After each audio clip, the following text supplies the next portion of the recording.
All right, another update that I want to share with you. Once again, College Times. This seems to be my go-to paper online. So here it seems because of the rain, this building suffered a structural damage. Some people are saying that this building started sinking in certain areas, so the balance is out. Some people are saying that this building, shook or it might collapse. So I'm not very clear because I do not have anyone who stays there who got in touch with me. So I'm going as per this article. I recommend you read the article. The links you can just Google search the title here. And the summary of this whole article is that residents of this tower that is called Muhaisnah, Muhaisnah 4 was evacuated due to structural damage. Now the problem here is because of this, the people who are staying here, they cannot stay inside. Now imagine you have paid checks. They normally take checks for 1 year. And I can assure you this much. This is a given fact in UAE. Once you pay a check, once you pay an amount, they do not refund you the money no matter what happens. Okay. In fact, even the deposit that you give them, they will make some kind of bullshit excuse. They'll say, oh, there's a crack here, there is some problem here. They'll not give it to you. I've seen this time in and time again. And, one of my clients, in fact, he even told me this. When they want your check, they'll be very sweet. They'll talk to you, my brother, you are like my brother. And, Allah Khali and all this. There are Egyptians, there are Jordanians. I'm not trying to make fun of them, but this is how they generally say it. And I don't blame them because they also have their targets. They have to achieve that. So once after they rope you in, the check is in their hand, then finish. Kalli wali, like this, you can't do anything. So, like I was telling you about my client, once he finished his contract, he had taken it for 3 months. He extended it again for 3 months. And all the while, the guy was very polite. But then when he decided to change and he went to collect his check deposit, the guy said, okay, after inspection, everything will be fine. I'll give it to you. But when they came for inspection, he said, no, this was not here. This was cracked here and this. He said, I'll repair all this. He said, no, I can't do anything. And even though it was in pristine condition, he gave it back the way he took it. He still insisted on something or another and he didn't give him the money back at all. So I'm telling you through the experience that I've been there, they never return the money back. So you can be rest assured their money is gone. I doubt they would give them back. That is number one. The second thing is, now that these people are searching for an apartment, all the other vicinity, all the other areas, they would know, okay, it seems there are 100 people, 100 families. So they obviously are going to hike up the price because, they're in the business of making money, not charity. So if, for example, it was 50,000, I'm giving you an example, 50,000 dirhams, they will, even give it for auction. Okay, how badly do you want it? 60? Okay, then they'll ask someone, okay, this person's paying, they'll not say 60, 65. How much can you pay? He'll say 70. Then another one will say 80. They'll keep bidding, going through this bidding war until one person says the highest and they'll give it to them.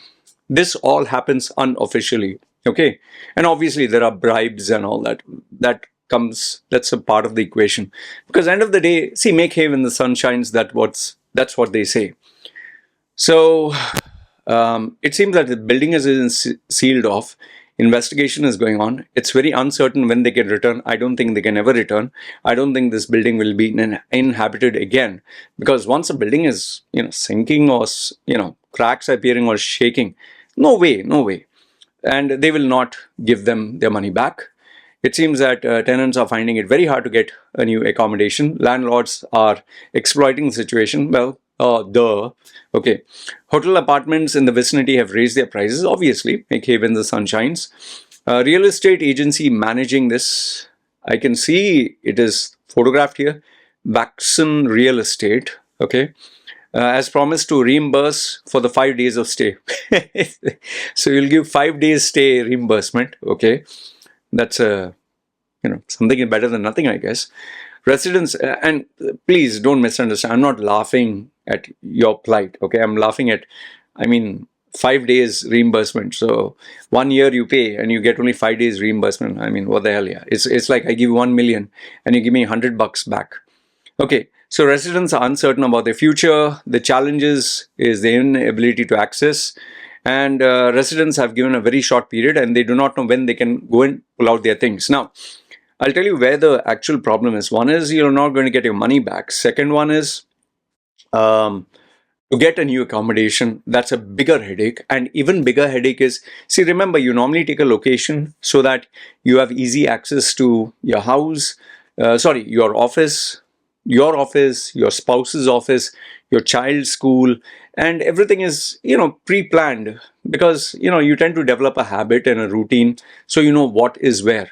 But now you'll have to find a new place which is kind of close to, convenient for your office, convenient to your spouse's office, convenient to the child's school.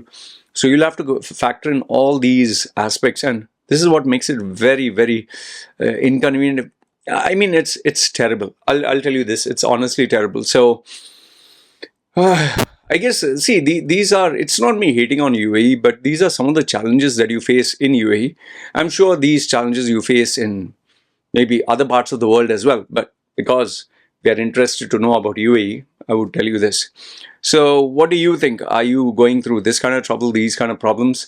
And also, the other update that I received is the people who are in the moldy, ugly, the sick areas of Sharjah where the water is seeping in, it's still not sorted out completely. There are majority of houses which are completely buried and destroyed. I still have to get some information from there. I'm getting few videos, but I'm not getting anything concrete. But it's a write-off for all these people. They are trying to get back to their lives. And there are a lot of people getting sick who are staying in those areas. And many of them are seriously considering change, but they can't do anything now because the car is damaged. There's a lot of structural damage. There's a lot of, personal losses that they have to, cover up. So as of now, they're still getting back on their feet. Most of the people have started to get on with their lives, but the losses are pretty high, and many people are still trying to reel from the tragedy that happened. There were reports there's going to be rain, but nothing as scary as what happened that day.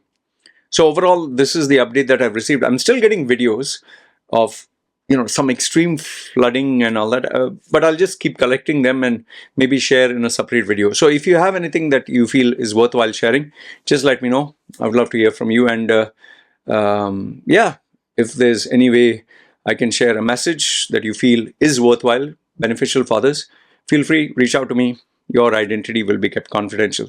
So good, bad, ugly. This is, I always like to hear your point of view. This is me signing off. You guys take care.